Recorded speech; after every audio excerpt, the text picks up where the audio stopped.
समाधान। नमस्कार, आदाब, सत श्री अकाल मित्रों, स्वागत है एक बार पुनः आप सभी का समाधान कार्यक्रम में। एक बार एक पिता और पुत्र मेले से कुछ सामान लेकर के आ रहे थे अपने घर की ओर। उनके साथ उनका घोड़ा था। दोनों पैदल ही चले आ रहे थे। रास्ते में कुछ लोगों ने देखा और कहा कि कैसे मूर्ख लोग हैं, घोड़ा साथ है फिर भी इस पे सवारी नहीं कर रहे हैं। अब पिताजी उस पे बैठ गए, बेटा चलने लगा। कुछ दूर आगे गए तो लोगों ने कहा कि कैसा पिता है, बेटे को पैदल चला रहा है और खुद घोड़े पे बैठा हुआ है। पिताजी उतर गए, बेटा बैठ गया।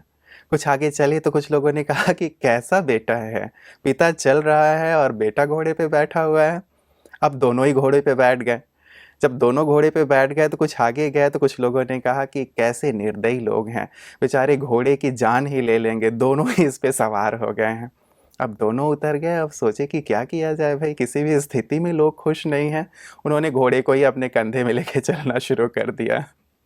कहने का भाव, संसार में आप कुछ भी करते हैं, लोग कुछ ना कुछ तो कहते हैं, और इस बात से लोग बहुत ज़्यादा परेशान होते हैं कि लोग हमारे बारे में ऐसा क्यों कहते हैं। शायद हमारी बहुत सारी मानसिक परेशानियों का कारण ये है कि लोग क्या कहते हैं, इस पे हम बहुत ज़्यादा ध्यान देते हैं। इसीलिए किसी ने एक बहुत अच्छी पंक्ति कही है कि सबसे बड़ा रोग क्या कहेंगे लोग। इसलिए क्या कहेंगे लोग, इस बात पे ध्यान ना दिया करें। मैं किस चीज़ में प्रसन्न हूँ, मेरे जीवन का क्या ध्येय है, मेरा परिवार किस चीज़ में ज़्यादा खुश है, इस चीज़ पे आप ध्यान दें तो निश्चित रूप से आपकी खुशी दूसरों को भी खुशी प्रदान करेगी। आइए इन्हीं सुंदर बातों के साथ आज की इस चर्चा की शुरुआत करते हैं और स्वागत करते हैं आदरणीय भ्राता जी का। भ्राता जी, आपका बहुत बहुत अभिनंदन है, स्वागत है। भ्राता जी, ये जो एक बात है, लोगों की बात बहुत ज़्यादा परेशान करती है। सुन सुन के हम जैसे पक जाते हैं या सुन सुन के परेशान होते रहते हैं। क्या किया जाए? कुछ तो लोग कहेंगे ही। लोगों का काम है कहना। गीत है शायद ऐसा जी कुछ। जी जी। तो देखिए, हर व्यक्ति को सुनना ही पड़ता है।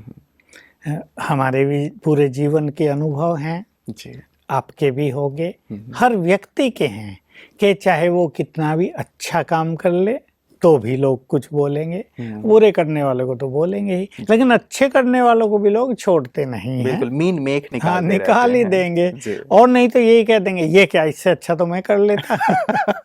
और नहीं तो यही कह देंगे। जी, जी। तारीफ करने वालों की बहुत कमी हो गई है, एप्रिसिएट नहीं करते क्योंकि लोग। कामनाएं लोगों को ज्यादा हो गई, खुद खाली हो गए ना, जी। तो कामना ज्यादा रहने लगी तो एप्रिसिएट क्यों करें, वो कोई और उन्हें एप्रिसिएट करे, ये इच्छा रहने लगी। और दूसरों से कामना रखना तो ऐसा है जैसे उस घड़े से पानी पीना जो खाली है। तो लोगों के तो मटके ही खाली हैं, वो आपको कहाँ से पानी पिलाएंगे। तो हमें एक्सपेक्टेशंस छोड़ के अप्रिशिएट तो करना ही चाहिए। लेकिन रही बात ये कि लोग तो कुछ ना कुछ बोलते ही हैं, और अनेक बार यही हो रहा है कि बोल का प्रभाव मनुष्य पर ज़्यादा ही पड़ता है। या तो वो अपनी खुशी खो देता है, या जो अच्छा कार्य वो कर रहा है उसमें उमंग उत्साह खो देता है, उसके मन में निराशा आने लगती है, इससे उसकी एफिशिएंसी बहुत डाउन होती है। तो ईश्वरीय ज्ञान के आधार से हमें ये सीखना है कि लोग अगर कुछ भी बोलते हैं तो न तो हम अपनी मनोस्थिति को बिगाड़ें और न अपने उमंग उत्साह को कम करें। मान लो कोई ईश्वरीय सेवा का ही कार्य कर रहा है, किसी ने बहुत अच्छी गांव में जाकर प्रदर्शनी लगाई। अब गांव वाले कुछ बोल रहे हैं, मैं नया ज्ञान लेकर आ गए हैं, पता नहीं कहाँ से आ गए हैं, पहले ही लोग भक्ति आदि में विश्वास नहीं रखते, इनका और सूखी बातें आ गई हैं, लोग कुछ ना कुछ कहेंगे। ऐसा सुन के कई लोग घबरा जाते हैं, भाई छोड़ो, लोग तो बहुत बोलते हैं। लेकिन अगर ये एटीट्यूड रहता है कि अगर 500 लोग देखने आए हैं तो उनमें से 50 तो बहुत अप्रिशिएट करेंगे, मिनिमम संख्या 10% हो गई, फिर थोड़े ज़्यादा भी करेंगे, तो हम हर चीज़ के जो पॉजिटिव पहलू है उसको देखने लगें।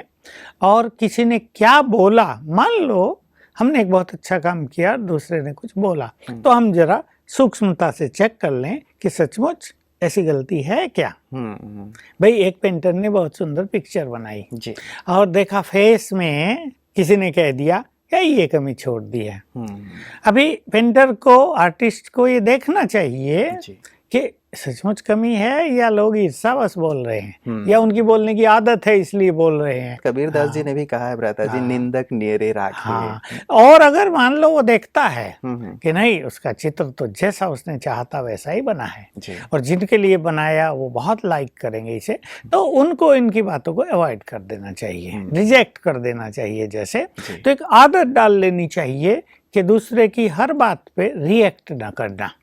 ये अच्छी बात है कि हम सीख लें, करेक्शन की जरूरत हो तो कर लें, और कई बार हमें कुछ सीखने को मिल जाता है दूसरों से।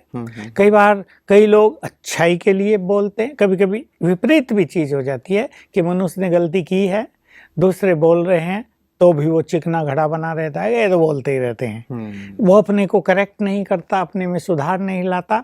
तो अपने में सुधार लाने का जो एक एटीट्यूड है, जो एक संकल्प है, वो मनुष्य के पास होना ही चाहिए कि अगर मार्जिन है तो वो उसको सुधारे। एक बहुत सुंदर बात भ्राता जी आपने कही कि मान लीजिए यदि गलती नहीं है तब तो हम उस पे कोई रिएक्शन दें ही ना, उसका प्रभाव हम पे ना पड़े। लेकिन यदि लगता है, एक बार हम देख जरूर लें कि क्या सचमुच ऐसी कोई गलती है, और यदि है तो इसे बहुत ही खुले मन से स्वीकार करते हुए यदि हम दूर कर ले तो हमारा ही विकास होगा, उन्नति बिल्कुल। और उन्हें हम थैंक्स दें, बल्कि कहें कि और भी कोई करेक्शन हुआ करे तो हमें अवश्य दिया करो, क्योंकि जिस व्यक्ति को परफेक्ट बनना है, अपने कार्य को बिल्कुल संपूर्ण बनाना है, कोई कमी न रहे, तो वो एक्चुअली दूसरों के सजेशंस को वेलकम करता ही है।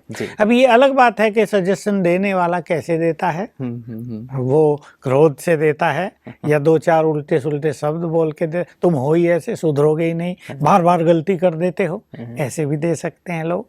तो करेक्शन करने वालों की लैंग्वेज भी बहुत सुंदर होनी चाहिए, ये उन्हें भी सीखना है। लेकिन हमें जहाँ तक सीखना है वो ये कि दूसरों के ऐसे शब्दों से हम अपने उमंग, उत्साह और खुशी को नष्ट न करें। हमारे मार्ग में भी बहुत चीजें आई है। हमने शुरू में योग का बहुत अच्छा अभ्यास करना शुरू किया, तो लोग कुछ भी गलती हो जाए तो पहला शब्द यही बोलते थे, है बन तो गए योगी, लेकिन ये तो सीखा नहीं। तो मैं सोचता था, मुझे खुशी होती थी, आपको याद दिलाते थे। मुझे खुशी होती थी, कम से कम ये मेरे योग को तो मान्यता दे रहे हैं, बाकी गलती तो मेरे से हुई है, उसको ठीक कर लेते हैं। तो मैं बिल्कुल उस पे निगेटिवली रिएक्ट नहीं करता था कि भाई गलती तो हो गई है। कई बार सचमुच पता चलता था गलती तो हो गई, तो बोलने वाले तो ठीक हैं, वो बोलेंगे ही, हम भी उनकी जगह होते तो वो हम भी बोलते ऐसा ही। लेकिन उन्होंने हमें एक अच्छी बात भी तो कह दी गुस्से में।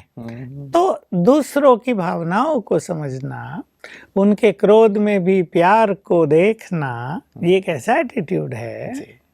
क्रोध भी मनुष्य अपनों पे तभी करता है ना, वो उन्हें ठीक करना चाहता है। तो उसमें एक क्रोध के पीछे एक सूक्ष्म प्रेम भी तो समाया होता है ना। बाप अपने बच्चे को डांटता है, बुरा बोलता है, इसलिए कि वो अच्छे से अच्छा रहे। तो वास्तव में इसके पीछे उसका प्यार भी बहुत होता है। इन चीजों को हम ध्यान में रखते हुए कुछ चीजों को लाइटली लें, कुछ चीजों को अवॉइड करें, कुछ चीजों को एक्सेप्ट करें। बिल्कुल, इससे हमारा जीवन बहुत ही बेहतर होता चला जाएगा। भ्राता जी, ये हमारे पास जो आज पहला SMS आया है, ये कहते हैं कि मेरा नाम देवेंद्र दुर्गे है, आप समाधान के सारे एपिसोड YouTube पर अपलोड कर दीजिए जनहित में। तो ये जनहित में ये चाहते हैं कि जनहित याचिका इन्होंने दायर कर दी है। तो बड़ी अच्छी बात है, और बिल्कुल ये काम हो ही जाएगा। और हम कहेंगे अपने जो ऑर्गेनाइजर्स हैं कि वो ऐसा काम जरूर करें, क्योंकि कभी कोई देखता है, कभी नहीं देखता है, या जो आज वो देख रहा है हो सकता है उसमें उसकी समस्या का समाधान ना आया। कई लोग ऐसा कहते हैं भ्राता जी, प्रश्न तो हमारे दिए गए हैं, और हम कहते भी हैं कि आपके प्रश्नों को हमने लिया है, लेकिन शायद वो कभी कार्यों के वश नहीं देख पाते हैं, तो अपनी सुविधा के अनुसार वो देख पाए, और ये काम हो जाएगा। बिल्कुल। तो जनहित के लिए ही हम कार्य कर रहे हैं। लक्ष्य समाधान का ये है, सर्वे भवन्तु सुखिनः सर्वे सन्तु निरामयाः। तो ये जनहित के लिए ही है। तो निश्चित रूप से आपके इस विचार पर विचार किया जाएगा और जल्दी से आपको ये समाधान प्राप्त हो जाएगा। भ्राता जी, मैं आपको मेल्स की ओर लिए चलता हूँ। ये हमारे पास पहला मेल आया है प्रिया जी का। ये कहती हैं, ओम शांति भाई जी, आई एम BK प्रिया और मैं मैनेजमेंट कोर्स कर रही हूँ। मैंने आपके बताए हुए कई सारे संकल्प शक्ति के प्रयोग किए हैं, बहुत अच्छे अनुभव भी हुए हैं और संपूर्ण सफलता भी मुझे प्राप्त हुई है। मेरी दोनों जो आँखें हैं, उनमें 1.5 का नंबर है, चश्मा इनको है और ये चाहती हैं कि जब मैं छोटी थी तो मुझे गॉगल्स का बहुत ज़्यादा शौक था, पर अब मैं ये नंबर्स रिमूव करना चाहती हूँ। क्या ये जो नंबर हैं वो दूर हो सकते हैं? और दूसरा ये कहती हैं and I want to clear GPSC exam. सभी कहते हैं कि ये बहुत हार्ड होता है, पर मैं ये पास करके अपने लौकिक और अलौकिक माता-पिता की सेवा करना चाहती हूँ, इसमें सफलता पाना चाहती हूँ। इसके लिए मुझे क्या करना हाँ, होगा? इनको जो संकल्प शक्ति के और योग के प्रयोगों में सफलता मिली, जी, जी। उसके लिए बहुत अच्छा, हम भी खुश हुए और हम इनको बधाई देते हैं, ये बधाई की पात्र हैं। जी। और इनमें बहुत अच्छा उमंग है। देखिए चश्मे की जो बात है, क्योंकि इन्होंने सबकॉन्शियस माइंड में भर लिया था बचपन से, चश्मा मुझे बड़ा चश्मा अच्छा, मैं भी पहनूँ। अच्छा, बच्चों को बड़ा हाँ, शौक शौक रहता है होता ये है सारी चश्मे चीज़ें देख पहनने के, का, दादा-दादी बिना ने पहना तो हम भी हम भी पहनेंगे। पहने, बिना नंबर का लगाए रखते हैं। थोड़े सोचते हैं इससे पर्सनैलिटी बहुत अच्छी दिखाई देती है। जी, हम तो पढ़ाकू वो लगेंगे। सबकॉन्शियस माइंड ने काम किया अंदर ही अंदर, हुँ। और उससे ठीक है, और भी कुछ कारण रहे होंगे, क्योंकि आजकल पॉल्यूशन बहुत है जी। और नर्व्स भी वीक हो जाती हैं, जो आँखों को जाती है ना ब्रेन हुँ, से। हुँ। किसी की रेटिना में कुछ गड़बड़ है, किसी का और कुछ, किसी का पर्दा, किसी की, तो तकलीफ होती रहती है। जी। हम देखते हैं हमारे आई हॉस्पिटल हैं, भरपूर रहते हैं, ऑपरेशन होते ही रहते हैं वहाँ। तो धूल भी बहुत उड़ती है, डस्ट एलर्जी किसी को होती है, जी। और आँखों में ये पॉल्यूशन के कारण भी न जाने क्या-क्या जाता रहता है, और अंदर से भी न जाने क्या-क्या आता रहता है बॉडी के, इसलिए ये सब हो जाता है। लेकिन अब ये अपनी आँखों को एनर्जी देंगी। एक काम ये करेंगी, वही विधि, हाथ दोनों मलते हुए 3 बार याद करेंगी, मैं परम पवित्र आत्मा हूँ, और अपने दोनों हाथ आँखों पे रख देंगी 1 मिनट, और ऐसा 5 बार सवेरे, 5 बार शाम को करेंगी। तो प्योर एनर्जी आँखों को जाएगी। वो जो नर्व्स हैं उनको भी स्ट्रेंथन करेगी, शक्तिशाली बनाएगी, और बाकी आँखों के नंबर को भी ठीक करेगी। लेकिन इनको एक अच्छा सा सबकॉन्शियस माइंड का प्रयोग रात को सोने से पहले करना है, और वो ये कि मेरी आंखें बिल्कुल ठीक हो गई हैं, मेरा चश्मा उतर गया है। ये संकल्प रात को 5 बार, बिल्कुल नींद के पहले, एकदम इनको नींद आ रही है, समझो 1 मिनट में, 2 मिनट में आने वाली है, तब ये संकल्प 5 बार कर दें, तो सबकॉन्शियस माइंड में जो इन्होंने भर लिया था ना, वो रिमूव हो जाएगा और इनकी आंखें बिल्कुल ठीक हो जाएंगी। दूसरी जो इनकी बात है, एक टफ एग्जाम इनको क्लियर करना है, और बड़ी अच्छी बात है कि चैलेंज अगर पावरफुल हो तो मनुष्य को अपनी शक्तियां बढ़ा देनी चाहिए, और जो एक पावरफुल चैलेंज को प्राप्त करना चाहता है, फेस करना चाहता है, तो वो निश्चित रूप से पावरफुल है। जिस व्यक्ति ने कभी एवरेस्ट पे चढ़ने का संकल्प किया था, वो पावरफुल ही थे ना, जो पहले पहले चढ़े थे, हिलेरी और तेंजिंग। तो बहुत अच्छा चैलेंज, बहुत अच्छा लक्ष्य कि ऐसे हार्ड एग्जाम को भी मैं पार करके दिखाऊंगी, पास करके दिखाऊंगी, माँ बाप की सेवा करूंगी। बहुत अच्छी फीलिंग्स इनकी हैं, और डेफिनेटली इनके माँ बाप की दुआएं भी इनके साथ हैं। मैं अपने दर्शकों को, अपने विद्यार्थियों को ये फिर से कहना चाहता हूँ कि माँ बाप की ब्लेसिंग्स बच्चों के लिए, उनकी सफलता के लिए, उनको अच्छी नौकरी मिले, इसके लिए बहुत ही आवश्यक है। इसलिए कभी भी अपने जीवन में माँ बाप से बिगाड़नी नहीं चाहिए। कई बच्चे नफरत करने लगते हैं, बाप डांट रहा था तो एक निगेटिव फीलिंग बच्चों के मन में हो जाती है, लेकिन जैसे मैंने कहा, उनके डांट में भी प्यार समाया हुआ होता है। इसलिए माँ बाप को सच्चे मन से सम्मान देंगे तो माँ बाप की ब्लेसिंग्स बच्चों को मिलेगी, और ये इनकी सफलता में बहुत एक अहम भूमिका निभाएगी।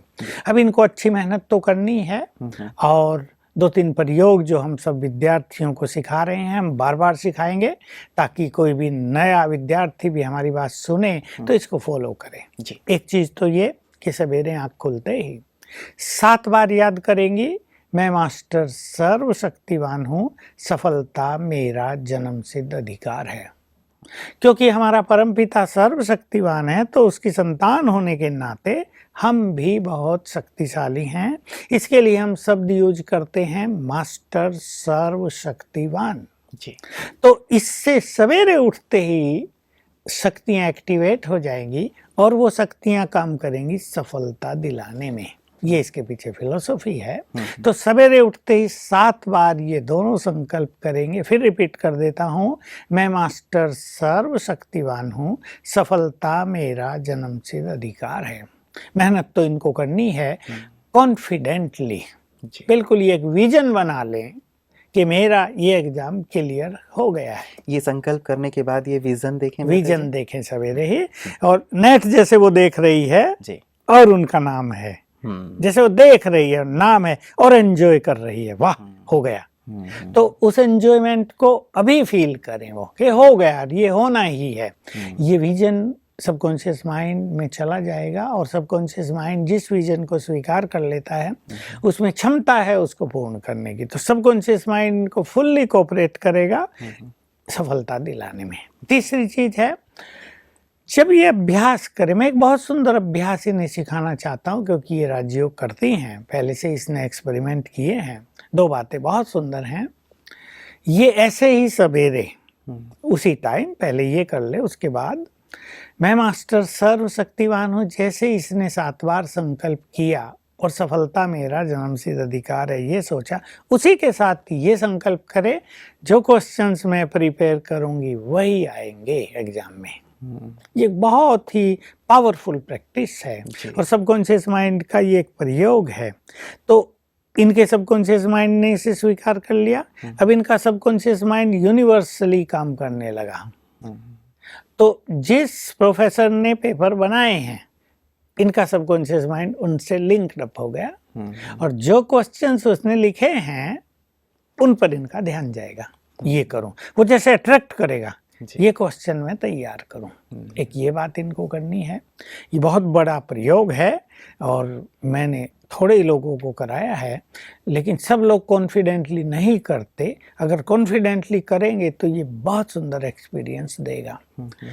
एक स्वराज अधिकारी की स्थिति का प्रयोग हम कराते हैं क्योंकि जो ये स्टडी करेंगी प्रिया वो इनकी बुद्धि में जाएगा और बुद्धि ही मुख्य चीज है जिसकी मेमोरी पावर जितनी स्ट्रांग है, जो किसी बात को अपने अंदर ज्यादा रख सकती है बुद्धि, वो हर फील्ड में सफल होता है। बहुत लोगों का ये पढ़ रहे हैं, बुद्धि में भर रहे हैं, ठूस रहे हैं जैसे और निकलता जा रहा है। तो बुद्धि कैपेबल नहीं है उन चीजों को संभाले।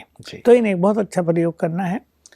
सवेरे ही कर लें, वो भी स्टडी से पहले कर लें, जब होमवर्क घर में करें एक बार तब कर लें, 3 बार तो ये दिन में कर ही लें। जैसे सवेरे वो अभ्यास किया उसके बाद ये अभ्यास, मैं आत्मा स्वराज्य अधिकारी हूँ, यानी अपनी मालिक हूँ, देह की मालिक हूँ, मन बुद्धि की मालिक हूँ। अब बुद्धि की ये मालिक हैं, इनको अधिकार है कि वो बुद्धि को कुछ आदेश दें।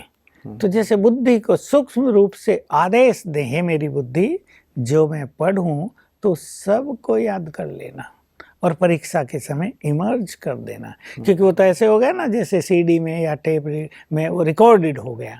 अब उसको प्ले भी तो करना है, रिकॉर्ड हो, बुद्धि में सारा ज्ञान तो भरा हो लेकिन समय पर वो प्ले ना हो। तो ये संकल्प पहले ही बुद्धि को दे देना कि एग्जाम के समय तो उसको इमर्ज कर देना। तो ये अभ्यास रोज 3 बार ये करें, सवेरे करें, फिर एक बार जब स्टडी शुरू कर रही तब करें, बीच में एक बार कर लें।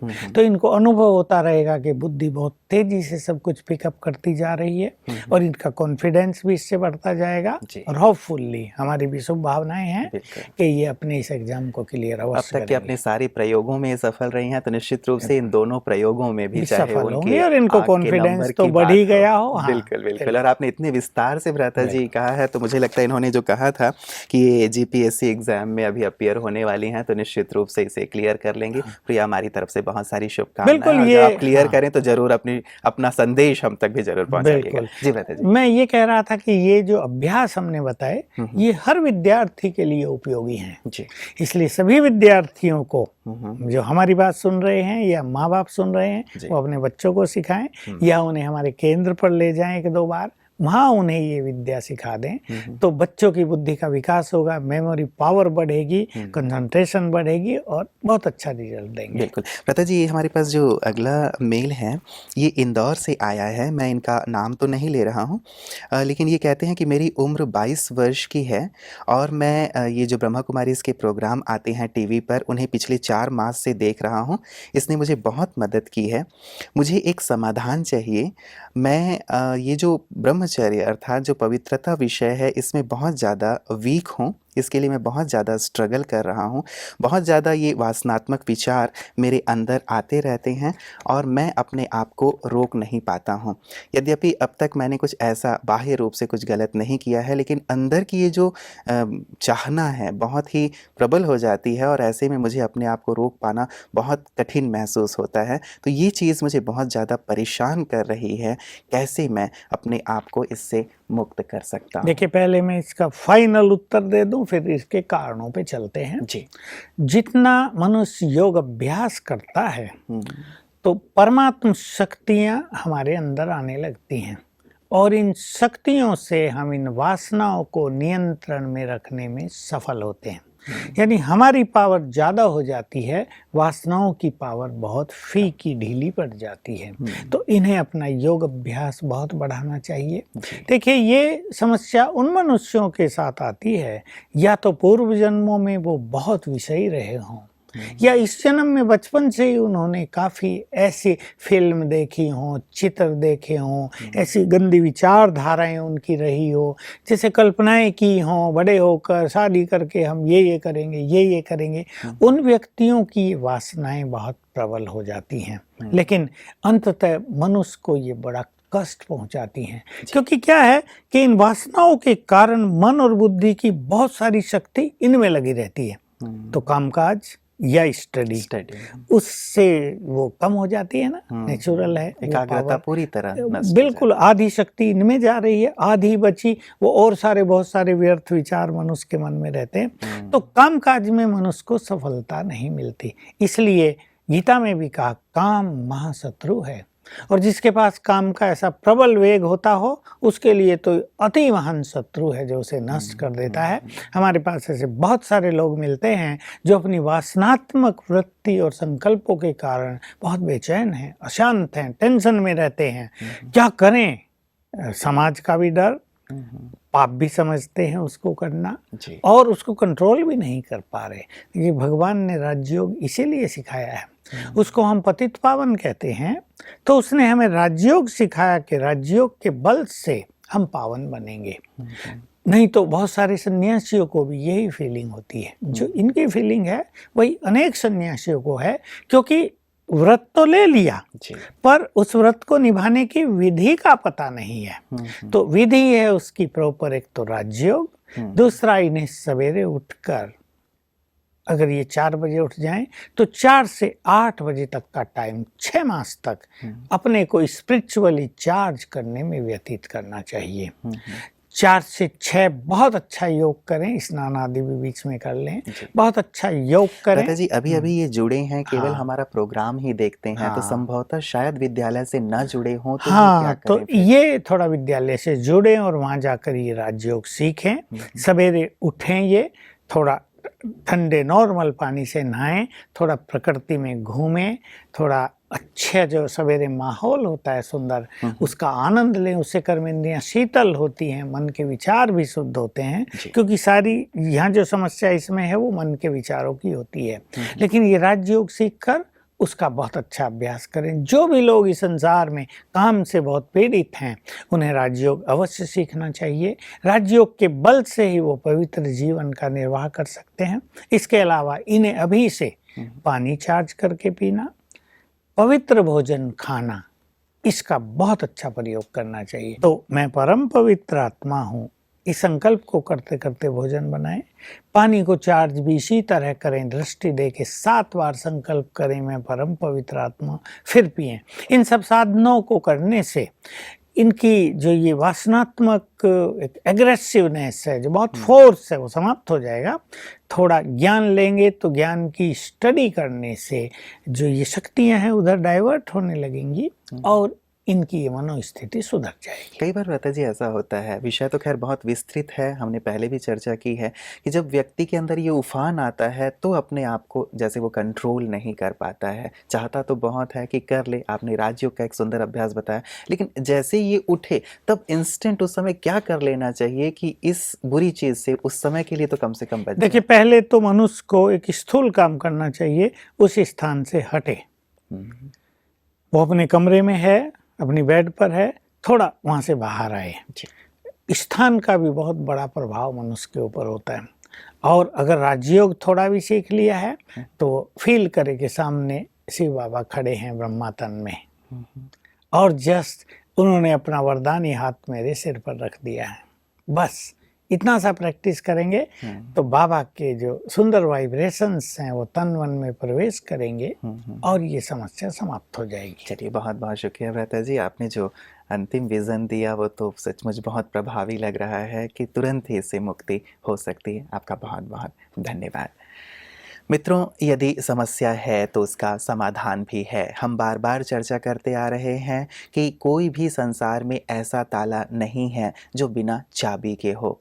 कई बार हम ताला लगा हुआ देख करके चाबी ढूंढने में तो लग जाते हैं, चाबी मिलती नहीं है, आसपास ही होती है। थोड़ा सा यदि शांति और धैर्यता हम बनाए रखें और साथ ही समाधान में भ्राता जी जो हमें सुंदर सुंदर चाबियां प्रदान कर रहे हैं, इनका इस्तेमाल अवश्य करें तो जीवन में जो भी समस्या है, चाहे वो ब्रह्मचर्य से जुड़ी हुई है, चाहे अन्य पारिवारिक, सामाजिक या मानसिक समस्या है, उन सब से आप अवश्य मुक्त होंगे। समाधान का लक्ष्य ये है कि आपको सुंदर समाधान प्रदान किया जाए ताकि आप जीवन का संपूर्ण आनंद प्राप्त कर सकें। आज के लिए इतना ही, दीजिए इजाजत। नमस्कार।